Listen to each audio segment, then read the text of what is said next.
ప్రజాప్రతినిధి న్యూస్కి స్వాగతం. చర్యాల పట్టణ కేంద్రంలో ఈ రోజు సిపిఐ పార్టీ ఆధ్వర్యంలో ఈ నెల 30వ తారీఖున ప్రజా సంకల్ప దీక్ష చేస్తున్నట్లుగా సిపిఐ జిల్లా కార్యవర్గ సభ్యులు అందే అశోక్ అన్నారు.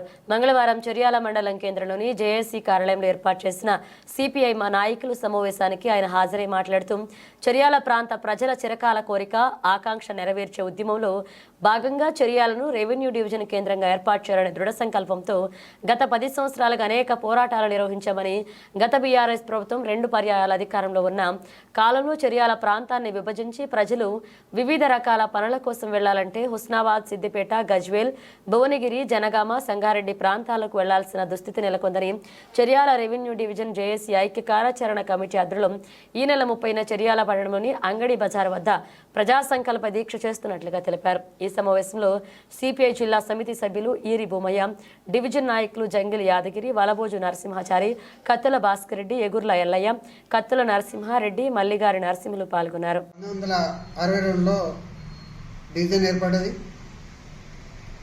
ఆనాటి నుంచి మన 2010 దాకా లెక్క ఉంది. ఈ మధ్యన మన చర్యాల ప్రాంత ప్రజలు నిర్లక్ష్య ధోరణి వహించడం వల్ల, ఇక్కడ ఉన్న నాయకత్వ లోపం వల్ల చర్యాలు వెనుకబడిపోయింది.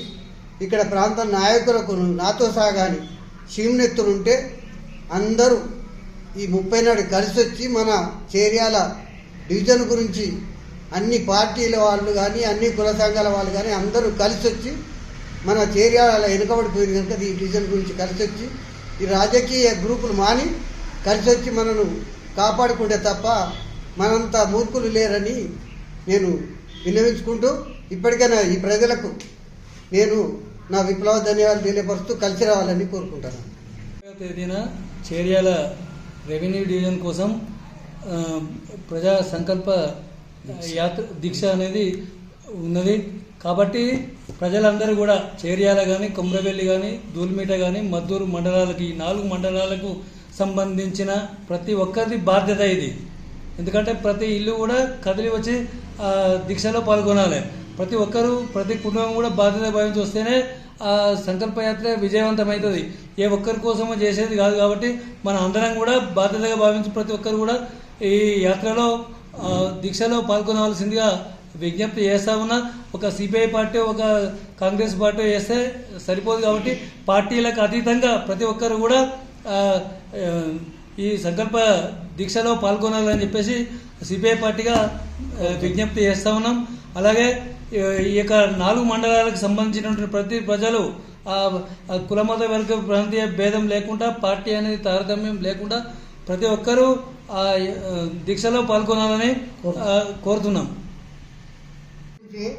ప్రతి పౌరుడు ప్రతి ఇంటింటికి కావాలని కోరుకుంటున్నారు. గత 10 సంవత్సరాల క్రితము 2 దఫాలుగా టీఆర్ఎస్ పాలన అందరూ ఓట్లేసి గెలిపిస్తేనే కేసీఆర్ సీఎం ముఖ్యమంత్రి అయ్యిండు. కానీ రెవెన్యూ డివిజన్ గురించి మాత్రం మర్చిపోయిండు. ఇప్పుడు కాంగ్రెస్ పాలన వచ్చింది. కాంగ్రెస్ పాలనలో రెవెన్యూ డివిజన్ కూడా చేస్తా అని ఒప్పుకున్నారు. ప్రతి ఇంటింటికి రేపు 30 తారీఖు నాడు ప్రజా సంకల్ప దీక్ష జరుగుతుంది. అంగడి బజారు చర్యాలలో, మద్దూరు, చర్యాల, కొమరవెల్లి ఈ 4 మండలాల ఇంటింటికి తమ వంతు తను ఒక్కరైనా చాలు. ఇది ఎవరి గురించో చేస్తలేరు. ఇక్కడ చర్యాల ప్రాంతం పార్టీలు కాదు. ఈ యొక్క రెవెన్యూ డివిజన్ చేస్తే ఇంటింటికి ప్రతి ఊరు అందరికి మంచి జరుగుతుందని ఎక్కడో పోవాలి. భువనగిరి, హుస్నాబాదు, అక్కడ సంగారెడ్డి, ఇక్కడ తిరుగుతున్నారు. వాళ్ళ అవస్థలు తెలుస్తలేవు. రెవెన్యూ డివిజన్ అయితే ఇక్కడ ప్రాంతంలో ఇక్కడనే న్యాయం జరుగుతుందని రెవెన్యూ డివిజన్ చేయాలని 30వ తారీఖు అందరూ కలిసి రావాలని సిపిఐ పార్టీ విజ్ఞప్తి చేస్తుంది. జై సిపిఐ. డివిజన్ ఏర్పాటు చేయడానికి అఖిలపక్ష పార్టీ అన్ని పార్టీల నుంచి, అన్ని పార్టీల పెద్ద మనుషులు అంటే అన్ని పార్టీల నాయకులు ఉమ్మడిగా వచ్చి ఈ నెల 30 తారీఖు నాడు సంకల్ప దీక్ష అని అంబేద్కర్ స్టాచ్యూ కాడ చర్యాల అంగడి బజార్లో ఏర్పాటు చేయడమైనది. దానికి అందరూ పాల్గొనాలి. విద్యార్థులు, విద్యావేత్తలు, ప్లస్ అడ్వకేట్స్, లాయర్లు. నెక్స్ట్ ఇంకోటి ఏంటంటే ఈ ప్రాంతంలో ఉన్న ప్రతి మేధావి కానీ కంపల్సరీ 4 మండలాలకు సంబంధించి 4 మండలాలు అంటే చర్యాల, మద్దూరు 2 మండలాలని 4 మండలాలు చేసి హరీష్ రావు గారు సిద్దిపేట కలుపుకున్నాడు. ఇంతకుముందు చెప్పిన మా పెద్దలు ఏవైతే చెప్పినరో దాని విధానంగా ఏది కుక్కలు చెప్పిన ఇస్తారులాగా ఇవన్నీ 4 సార్లు చెప్పుకోవడం గొప్పతనం కావాల్సింది. అన్ని వర్గాల వారు, కుల సంఘాల వారు కానీ, స్టూడెంట్స్ కానీ, మేధావులు కానీ అందరూ పాల్గొని ఆ సంకల్ప దీక్షను విజయవంతం చేయాలని సిపిఐ పార్టీ తరపు నుంచి మేమందరం కోరుతున్నాము. ముక్త కంఠంతో అందరూ పాల్గొనాలని.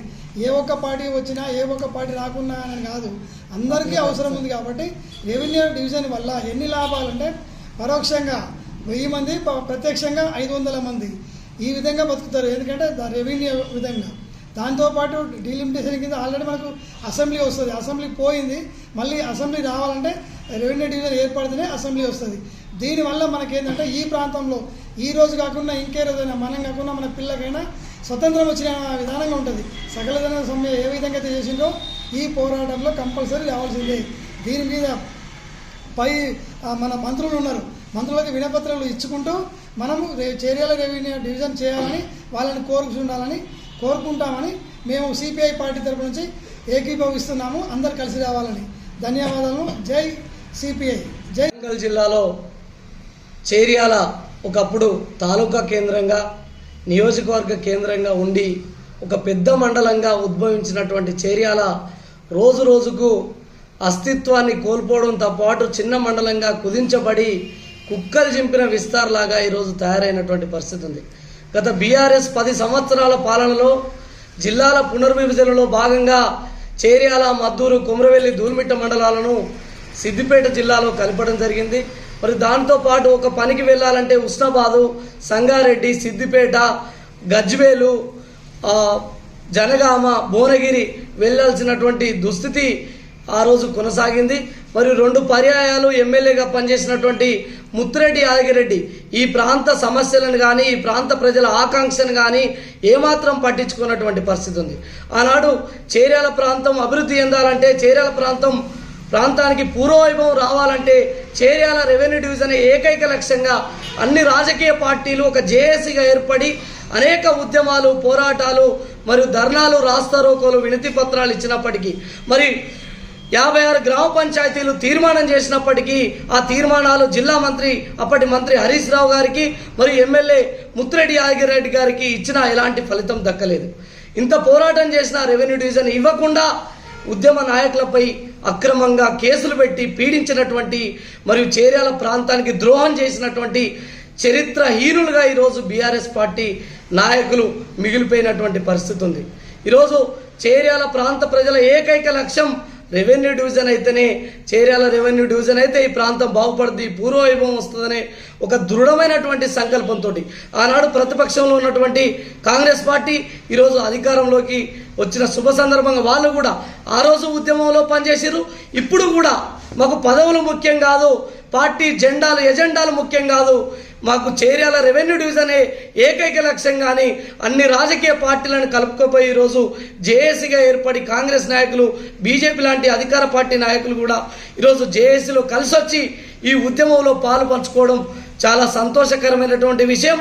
ప్రజల సంకల్పమే ప్రజా సంకల్ప దీక్షగా చేర్యాలను రెవెన్యూ డివిజన్ ఆకాంక్షను, ఈ ప్రాంత భౌగోళిక, ఆర్థిక, రాజకీయ పరిస్థితులను రాష్ట్ర ముఖ్యమంత్రి యనుమల రేవంత్ రెడ్డి గారికి, రాష్ట్ర ప్రభుత్వానికి, అధికార పార్టీ పెద్దలకు తెలియజేసే దిశలో భాగంగా ఈ నెల 30వ తేదీన చేర్యాల మండల కేంద్రంలోని అంగడి బజార్ వద్ద ప్రజా సంకల్ప దీక్ష చేయబోతా ఉన్నాం. ఈ ప్రాంత ప్రజలు ప్రతి ఒక్క ఇంటి నుంచి ఒక ఉద్యమకారుడిగా, ఒక ప్రజల ఆకాంక్షను నెరవేర్చే దిశగా, మన చిరకాల కోరిక నెరవేర్చే సమయం సందర్భమైంది కనుక మీరందరి ఉద్యమంలో కలిసి వచ్చి మన ఈ ప్రభుత్వానికి మరియు ముఖ్యమంత్రి రేవంత్ రెడ్డి దృష్టికి తీసుకుపోయి రెవెన్యూ డివిజన్ సాధించేటువంటి పరిస్థితి ఉంటుంది. కనుక గత బీఆర్ఎస్ పార్టీ తీరనటువంటి అన్యాయం చేసింది, మోసం చేసింది, ఈ ప్రాంతాన్ని కుక్కలు చింపిన ఇస్తారు చేసింది తప్ప ఈ ప్రాంతాన్ని అభివృద్ధి చేసినటువంటి దాఖలాలు ఎక్కడ కనబడతలేవు. Congress party Cheryal revenue division ఇస్తుందనేటువంటి నమ్మకం, భరోసా మా జేఏసీ పైన ఉంది. త్వరలోనే రాష్ట్ర ముఖ్యమంత్రిని, మంత్రులను, అధికార పార్టీ అధ్యక్షులను కూడా కలవబోతున్నాం. ఈ నెల 30న జరిగేటువంటి దీక్ష తర్వాత తదుపరి జేఏసీ ఆధ్వర్యంలో నిర్ణయం తీసుకుంటున్నాం కనుక ఈ ప్రజా సంకల్ప దీక్షకు విద్యార్థులు, మేధావులు, యువకులు, ఉద్యోగులు, ఉపాధ్యాయులు అందరూ హాజరై విజయవంతం చేయాల్సిందిగా భారత కమ్యూనిస్ట్ పార్టీ సిపిఐగా ప్రజలకు కోరుతా ఉన్నాం.